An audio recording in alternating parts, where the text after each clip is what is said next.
अरसा बीता जब कुछ लिखा हो मैंने, अपनी इस छोटी सी आदत को जिया हो मैंने।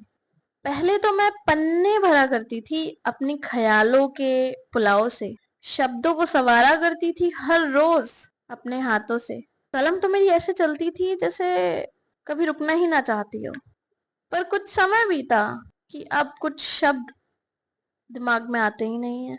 मेरी कविताएं मुझ तक पहुंचती ही नहीं है। कुछ एहसास हुए, कुछ जिंदगी के दायरे पता चले कि मेरी कविताएं अच्छी तो थी, उनके शब्द भारी तो थे, दिल को छूने वाले भी थे। पर एक कमी थी उनमें, कभी खुशियों के नहीं थे, दर्द छुपा कर बैठते थे। मेरे अंदर के खालीपन को पन्नों में छलकाते थे। शिकायत नहीं थी मुझे उस चीज से, पर आज जब मैं बहुत खुश रहने लगी हूं, अपनी समस्याओं को कम समझने लगी हूं, तो मुझे वो शब्द बहुत याद आते हैं। क्योंकि अब वो किताब खाली पड़ी है।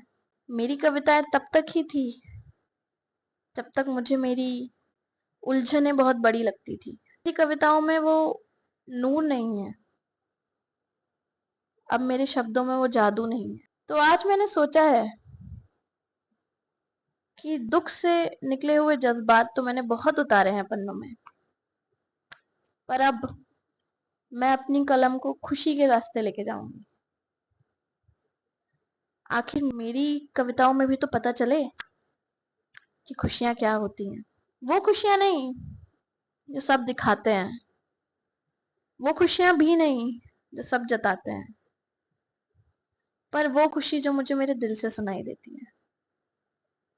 सुनाई देती है, दिखती भी है और सुनाई भी देती है, बहुत अच्छे से सुनाई देती है। वो मेरे अंदर के बच्चे का हंसना, वो मेरा बात बात पे हंसना, वो मेरा किसी की अच्छी चीजों पे दुख ना जता के खुश होना, और कभी मुझ पे दया ना करना। छोटी बातें लगती हैं, पर मेरे लिए बहुत बड़ा एहसास है।